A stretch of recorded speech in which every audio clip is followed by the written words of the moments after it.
नमस्कार। चलिए आज एक ऐसे अनोखे सफर पर चलते हैं जहां आस्था, भूगोल और कई रहस्य सब एक साथ मिल जाते हैं।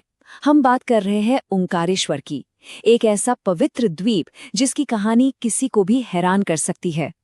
जरा सोचिए, क्या ऐसा सच में हो सकता है कि प्रकृति खुद बिना किसी इंसान की छेड़छाड़ के एक पूरे के पूरे द्वीप को पवित्र ओम का आकार दे दे? बस यही एक सवाल ओंकारेश्वर की कहानी को इतना खास, इतना अद्भुत बना देता है। तो चलिए सबसे पहले यही समझते हैं कि इस द्वीप का भूगोल और इसका आध्यात्मिक मतलब आखिर है क्या। क्यों ये जगह इतनी ज्यादा खास मानी जाती है। देखिए, ओम सिर्फ एक अक्षर या चिन्ह नहीं है, इसे ब्रह्मांड की पहली ध्वनि माना जाता है। कहते हैं कि इसका आकार 3 लोकों का प्रतीक है। अ यानी पृथ्वी, उ मतलब आकाश और म यानी पाताल लोक। संक्षेप में कहें तो ये पूरी सृष्टि का सार है। और सबसे कमाल की बात यह है कि ये किसी इंसान की कारीगरी नहीं है, जैसा कि विशेषज्ञ भी मानते हैं। ये प्रकृति का एक चमत्कार है। हजारों सालों से मां नर्मदा की लहरों ने इस पहाड़ को खुद तराश कर ये दिव्य आकार दिया है, और इसी बात से इसकी पवित्रता और भी बढ़ जाती है। तो चलिए अब कहानी में थोड़ा और आगे बढ़ते हैं और ये जानते हैं कि इस जमीन को इतनी पवित्रता मिली कैसे। यहाँ 2 महान तपस्वियों की कहानी जुड़ी है, जिनकी तपस्या इतनी शक्तिशाली थी कि खुद भगवान शिव को यहाँ आने के लिए विवश होना पड़ा। ये 2 तपस्वी थे। एक तरफ थे इक्ष्वाकु वंश के धर्मपरायण राजा मंधाता, और दूसरी तरफ था विंध्य पर्वत, जिसे अपनी ऊंचाई का, अपने महान होने का बहुत अहंकार था। दोनों ने ही शिव को पुकारा, पर दोनों के रास्ते बिल्कुल अलग थे। राजा मंधाता की भक्ति की गहराई देखिए। एक संत बताते हैं कि राजा ने पूरे 12 साल एक पैर पर खड़े होकर तपस्या की। कहते हैं उनकी भक्ति में इतना बल था कि नर्मदा की लहरें तक उनके मंत्रों को सुनने के लिए शांत हो जाया करती थीं।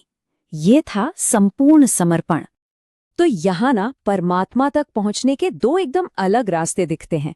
एक तरफ राजा मंधाता थे, जो भक्ति से शक्ति चाहते थे, और उन्होंने चुना समर्पण का मार्ग। वहीं दूसरी तरफ था विंध्य पर्वत, जो शक्ति से सर्वोच्चता चाहता था, और उसने चुना अहंकार का मार्ग। और जाहिर है दोनों के परिणाम भी एकदम अलग-अलग हुए। लेकिन जब विंध्य पर्वत की तपस्या से एक बहुत बड़ा ब्रह्मांडीय संकट खड़ा हो गया, तब जरूरत पड़ी एक दिव्य हस्तक्षेप की। और यहीं पर भगवान शिव का एक अद्भुत समाधान सामने आता है। तो हुआ यूं कि देवर्षि नारद ने विंध्य पर्वत को मेरु पर्वत की महानता बताकर उसका घमंड तोड़ दिया। तब विंध्य ने शिव की तपस्या करके और ज्यादा ऊंचा होने का वरदान मांगा। लेकिन समस्या तब हुई जब वो इतना बढ़ गया कि उसने सूरज और चांद का रास्ता ही रोक दिया। तब सारे देवताओं ने भगवान शिव से प्रार्थना की, और यहीं पर शिव का वो अद्भुत समाधान सामने आया, जो संतुलन के सिद्धांत को दिखाता है। उन्होंने एक ही ऊर्जा को 2 अलग-अलग रूपों में प्रकट कर दिया। भगवान शिव ने अपने एक ही ज्योतिर्लिंग को 2 हिस्सों में बांट दिया। पहला ओंकारेश्वर, जो ओम आकार वाले द्वीप पर स्थापित हुआ, और दूसरा ममलेश्वर, जो नर्मदा के दूसरे किनारे पर स्थापित हुआ। और ये याद रखना जरूरी है कि ये दोनों एक ही दिव्य ऊर्जा के 2 बराबर हिस्से हैं। तो चलिए अब इन कहानियों से आगे बढ़कर जरा मंदिर की तरफ चलते हैं और देखते हैं कि आज इस पवित्र जगह का दिल कैसे धड़कता है। आज हम जो खूबसूरत मंदिर देखते हैं, उसका ये रूप मराठा काल में बना था। नागर शैली में बनी इसकी 5 मंजिला शिखर ऐसे लगता है जैसे आसमान को छू रही हो। इसे वहीं के लाल पत्थर से बनाया गया है, और इसके चांदी के दरवाजों पर भी ओम का चिन्ह बना है। लेकिन सबसे खास बात है इसका परिक्रमा पथ, जिसके किनारों को खुद नर्मदा नदी धोती है। ऐसा लगता है मानो वो हर पल शिव का अभिषेक कर रही हो। यहाँ की दिनचर्या भी उतनी ही आध्यात्मिक है। सुबह 5 बजे ओम नमः शिवाय के जाप से दिन शुरू होता है। दोपहर में नर्मदा के पवित्र जल से महाभिषेक होता है, और शाम की आरती में जब दिए जलते हैं तो उनकी परछाई नदी के पानी में एक ऐसा नजारा बनाती है जो देखने लायक होता है। लेकिन सवाल ये उठता है कि इन पुरानी कथाओं और रिचुअल्स का आज के समय में क्या महत्व है। चलिए कुछ लोगों के अनुभव सुनते हैं, जिन्होंने इस जगह की जीती जागती शक्ति को महसूस किया है। पुणे के रोहित हैं, वो खुद को विज्ञान का आदमी मानते हैं।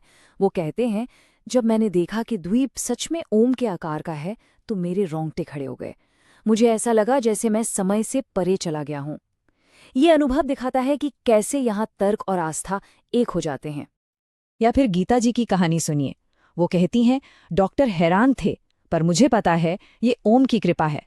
नर्मदा में डुबकी लगाने और प्रार्थना करने के बाद मेरी थायराइड रिपोर्ट नॉर्मल आने लगी।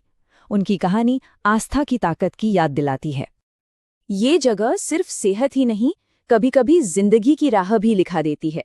जैसे हैदराबाद के अंकित अपने करियर को लेकर परेशान थे। वहां एक संत ने उनसे बस इतना कहा, सब कुछ ओम में है, अपने दिल की सुनो। उस सलाह ने उन्हें राह दिखाई और आज वो एक कामयाब म्यूजिशियन है।